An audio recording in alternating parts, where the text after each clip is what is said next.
लोग कहते हैं टाइगर टाइगर अभी जिंदा है, सिंह इज किंग। कहते हैं कि बेटा को नहीं बनाए, बेटा अगर सरकार बचाएगा तो सरकार तुम नहीं चलाओगे, सरकार भी चलाएगा चेतन। और वो समय आने वाला है, एरिया रगड़ कर देना पड़ेगा।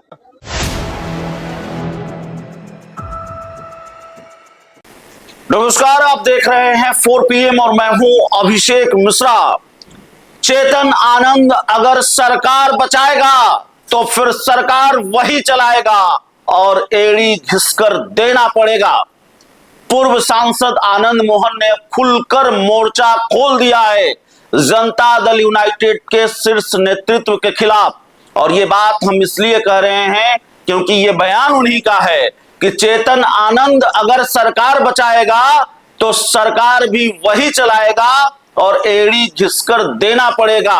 देखिए, आनंद मोहन ने जो कहा है या जिस आक्रामक अंदाज में वो नजर आ रहे हैं या जिस तरीके से उन्होंने जेडीयू के नेतृत्व के खिलाफ मोर्चा खोल रखा है या मोर्चा खोल दिया है, इसमें कहीं कोई हैरानी की बात नहीं है, क्योंकि आनंद मोहन ने संकेत पहले ही दे दिए थे कि अगर चेतन आनंद को मंत्री नहीं बनाया गया तो फिर आनंद मोहन के तेवर, अंदाज और मिजाज क्या होंगे। वैसे सबको मालूम है किस अंदाज और मिजाज के वो नेता हैं। आनंद मोहन ने बिहार में मंत्रिमंडल विस्तार से पहले जेडीयू को चेतन आनंद का एहसान याद दिलाया था, अपना एहसान याद दिलाया था। कैमरे पर 4 PM के साथ इंटरव्यू में आनंद मोहन ने कहा था, पूर्व सांसद आनंद मोहन ने, कि अगर हम नहीं होते तो सरकार नहीं बचती, सरकार बचाने में भूमिका थी। और उन्होंने कई इंटरव्यू में ये बात कही, कई बयान दिए कि सरकार बचाने में चेतन आनंद की क्या भूमिका रही है। ये बात किसी से छुपी हुई नहीं है। आनंद मोहन ने हमसे बातचीत करते हुए यह भी कहा था कि हमारे सब्र का इम्तिहान न लिया जाए। तो अब आनंद मोहन ने खुलकर मोर्चा खोल दिया है सीतामढ़ी में महाराणा प्रताप से जुड़े कार्यक्रम को लेकर। सीतामढ़ी में वीर शिरोमणि महाराणा प्रताप की प्रतिमा अनावरण को लेकर आयोजित बैठक में पहुंचे थे पूर्व सांसद आनंद मोहन, और उन्होंने जो बातें कही हैं, जाहिर तौर पर अब इसमें कहीं कोई दो राय नहीं है कि आनंद मोहन ने बिल्कुल जेडीयू के खिलाफ मोर्चा खोल दिया है और आनंद मोहन अब जेडीयू से आर पार के मूड में है, जेडीयू के शीर्ष नेतृत्व से आर पार के मूड में है। देखिए, आनंद मोहन सीधे तौर पर जनता दल यूनाइटेड में शामिल नहीं है, लेकिन उनकी पत्नी जेडीयू की सांसद हैं और आनंद मोहन के बेटे शिवहर, माफ कीजिएगा, नवीनगर से विधायक है चेतन आनंद। और चेतन आनंद ने नीतीश कुमार की सरकार बचाई थी जब फ्लोर टेस्ट में एनडीए के विधायक की ही नदारत चल रहे थे, रडार से बाहर चल रहे थे। तो चेतन आनंद, इसके साथ ही कई और जो विधायक थे, प्रहलाद यादव, नीलम देवी, ये सब लोग सत्ता पक्ष के साथ आ गए थे आरजेडी का साथ छोड़कर। तो वो एहसान तो आनंद मोहन याद दिलाते ही रहे हैं। उन्होंने कहा है कि जिस दौर से जेडीयू को बनाने से लेकर यहां तक लाने में नीतीश जी ने काम किया, आज जाकर देखिए उनको जिंदा दफन कर दिया गया। कहीं पर भी नीतीश कुमार जी का चेहरा नहीं दिख रहा है। मंच पर शपथ ग्रहण हो रहा था, नीतीश कुमार जी वहां मौजूद थे, 85 एमएलए के साथ खड़ा व्यक्ति था, लेकिन बैनर पोस्टर में उनकी तस्वीर तक नहीं थी। आज बैनर पोस्टर में नीतीश कुमार का फोटो क्यों नहीं लग रहा है, ये बड़ा सवाल है। नीतीश के सहयोगी क्या कर रहे हैं, क्यों नहीं आवाज उठाते हैं? नीतीश कुमार को बैनर पोस्टर से क्यों अलग कर दिया गया? नीतीश कुमार को जिंदा दफन कर दिया गया। किसने इस षड्यंत्र को अंजाम दे दिया?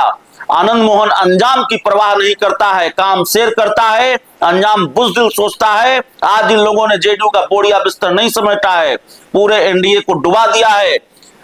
टाइगर अभी जिंदा है, सिंह इज किंग, ये सीधी चेतावनी है आनंद मोहन की कि टाइगर अभी जिंदा है, सिंह इज किंग। आनंद मोहन ने सीधे तौर पर मुख्यमंत्री नीतीश कुमार की स्थिति और जेडीयू की कार्यशैली पर सवाल खड़ा करते हुए कहा कि जिस व्यक्ति ने जनता दल यूनाइटेड को बनाने से लेकर इस मुकाम तक पहुंचाने में संघर्ष किया, उस नीतीश कुमार को आज जिंदा दफन कर दिया गया है।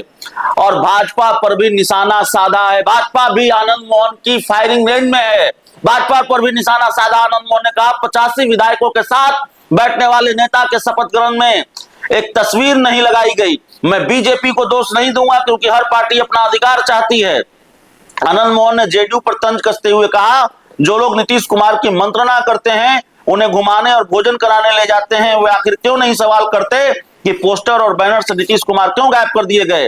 अपने बयान में उन्होंने कहा, शेर काम शेर करता है और अंजाम की चिंता बुज़दिल करता है। चेतन आनंद को लेकर जब आनंद मोहन से सवाल पूछा गया तो उन्होंने कहा कि जेडीयू अब थैली की पार्टी हो गई है। नीतीश कुमार की मजबूरी का फायदा उठाकर थैली की राजनीति धड़ल्ले से की जा रही है।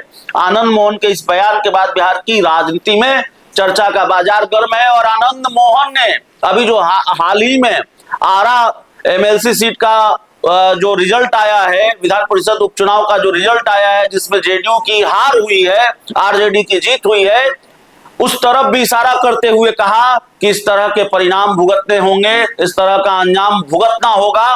तो आनंद मोहन का बयान ही हम आपको सुनाते हैं, सुनिए उन्होंने क्या कहा है, कितने गुस्से में हैं और बिल्कुल मोर्चा खोल रखा है। तो ये बताने को काफी है, आनंद मोहन का ये बताने को काफी है कि न तो जनता दल यूनाइटेड में सब कुछ ठीक है और न ही जनता दल यूनाइटेड में आगे सब कुछ ठीक रहने वाला है, क्योंकि आनंद मोहन ने मोर्चा खोल दिया है। एक बागी नेता या एक नाराज नेता डॉक्टर अरुण कुमार को तो शायद नीतीश कुमार ने मना लिया है, क्योंकि नीतीश कुमार से मुलाकात हुई डॉक्टर अरुण कुमार की, अपने विधायक बेटे को लेकर वो मिलने पहुंचे थे और उसके बाद ऐसी जानकारी हमारे पास है कि डॉक्टर अरुण कुमार मान गए हैं और उन्होंने कहा भी था हमसे, वो नाराज बस इसलिए थे कि भाई उनको शपथ ग्रहण में सम्मान पूर्वक नहीं बुलाया गया। शपथ ग्रहण समारोह में उनको बेटे को मंत्री नहीं बनाना था। उन्होंने हमसे कहा कि भाई हम तो टिकट भी नहीं मांग रहे थे, हमने तो बेटे के लिए टिकट भी नहीं मांगा था। तो आनंद मोहन का बयान सुनिए वो क्या कह रहे हैं। और इन लोगों ने जेडीयू का बोरिया बिस्तर नहीं समेटा है, क्रम में नहीं रहे, पूरे एनडीए को डुबा दिया। आज चुनाव हो जाए, एक उपचुनाव हुआ, थैली को करारा तमाचा मिला बक्सर और वहां आरा के एमएलसी चुनाव में, और दूसरा चुनाव फिर होने वाला है। और देखिएगा, लोग कहते हैं टाइगर अभी जिंदा है, सिंह इज किंग। देख हो रहा करोड़ों में, ये सरफुद्दीन साहब बोले थे तभी, आप क्यों नहीं। यहाँ जनता दल यू में थैली की राजनीति, मुख्यमंत्री की मजबूरी का, नीतीश कुमार जी की मजबूरी का लाभ लेकर थैली की राजनीति धड़ल्ले से की जाती है। और यहाँ भी कुछ नहीं, तू ना बोले बाबू तेरा पैसा बोले रे। जब वो सचेत थे तो किसी का टिकट इसी सीतामढ़ी में वापस नहीं आया। यही सीतामढ़ी गवाह कि जब वो सचेत थे तो टिकट वापस करना पड़ा। आज कौन लोग हैं जो चेतन आनंद को नवीनगर भेजते हैं और सरफुद्दीन का गला अपने घर में रखकर काट देते हैं? कौन लोग हैं? सरकार बचाया था सरफुद्दीन, सरकार दूसरी बार बचाया था चेतन आनंद। कहते हैं कि बेटा को नहीं बनाए, बेटा अगर सरकार बचाएगा तो सरकार तुम नहीं चलाओगे, सरकार भी चलाएगा चेतन। और वो समय आने वाला है, एरिया रगड़ कर देना पड़ेगा। नीतीश कुमार जी ने काम किया, आज आप जाके देखिए, जिंदा उनको दफन कर दिया गया। कहीं पर नीतीश कुमार जी का चेहरा नहीं नजर आया। मंच पर शपथ ग्रहण हो रहा था, नीतीश कुमार जी वहां मौजूद थे, 85 एमएलए के साथ खड़ा एक व्यक्ति था और उनकी तस्वीर नहीं थी उस मंच पर। आज जब आप होते हैं तब दो एलायंस पार्टी के उप मुख्यमंत्री की तस्वीरें होती हैं। आज बिहार में जो वोट लग रहा है उसमें उप मुख्यमंत्री का नाम क्यों नहीं है, विजय चौधरी और विजेंद्र यादव जी का? आखिर 85 लोगों के साथ समर्थन में है, ऐसा क्यों आया? ऐसी परिस्थिति मैं बीजेपी को दोष नहीं दूंगा, बीजेपी चाहेगा, हर पार्टी चाहती है एकाधिकार, लेकिन ये लोग क्या कर रहे हैं? जो लोग मंत्रनाकार हैं, जो लोग सहयोगी हैं, वो आज क्या कर रहे हैं? नीतीश कुमार को घुमाने लाते हैं, भोजन कराने लाते हैं। जिंदा दफन कर दिया गया नीतीश कुमार। मुझे कहने में कोई गुरेज नहीं, क्यों नहीं आवाज उठाते हैं कि नीतीश कुमार पोस्टर से बैनर से क्यों गायब कर दिया गया?